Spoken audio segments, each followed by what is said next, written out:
ও মুসলমান ভালো করে শুনে রাখো, কাপড় দিয়ে তুমি দুনিয়ার মানুষের মুখটা ঢেকে খেতে পারবা, কিন্তু আমার মালিকের মুখ তুমি ঢাকবা কি দিয়া?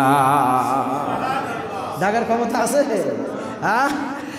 নাকি শুধুমাত্র খাবো দাবো, খাইলাম দাইলাম, ঘুরলাম ফিরলাম এই দুনিয়ার মাঝে, আর আল্লাহকে মাঝে মধ্যে ডাকবো আর বেশি করে ডাকবো না, এমন করবো নাকি?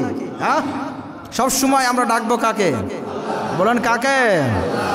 আল্লাহকে ডাকবো। আর ডাকার জন্য আল্লাহ যে 12টা মাস দিয়েছে তার মধ্যে আল্লাহ সুবহানাহু ওয়া তাআলা আমাদের জন্য শ্রেষ্ঠ একটা মাস দিয়েছে রমজানুল মুবারক। সুবহানাল্লাহ বলেন। সেই মাস একেবারে নিকটে, ঠিক না বেঠে? আল্লাহর কাছে বারবার দোয়া করবেন।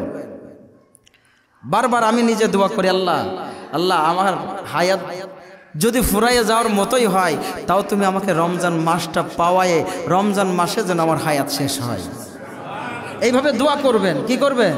যে আল্লাহ আমার রমজান মাসটা আমার কপালে পৌঁছাইয়ে দিও, কারণ রমজান মাস আমাদের জন্য একটা বোনাসের মাস, ঠিক না বেঠিক?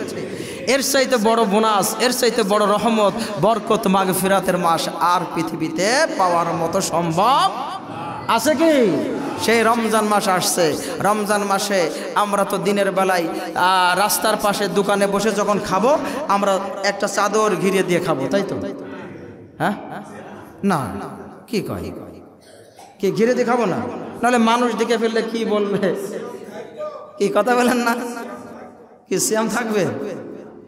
এইরকম করে না অনেক আল্লাহর বান্দারা আছে না, যে রোজার মাস এখন আসলে রাস্তার পাশে যদি বসে বসে চা খায়, যদি রাস্তার পাশে বসে যদি একটা কেক খায় তো মানুষেরা আমাকে কি বলবে?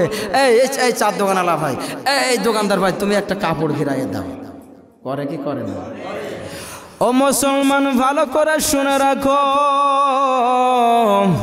কাপড় দিয়ে তুমি দুনিয়ার মানুষের মুখটা ঢেকে খেতে পারবা, কিন্তু আমার মালিকের মুখ তুমি ঢাকবা কি দিয়া? ঢাকার ক্ষমতা আছে? যদি আপনি 100 গজ মাটির নিচে যেও গোপনে কোনো কিছু পান করেন বা খান, কেউ না দেখলে সেটা দেখবে কে? আরো জোরে বলেন কে? সেই রমজান মাস আসছে।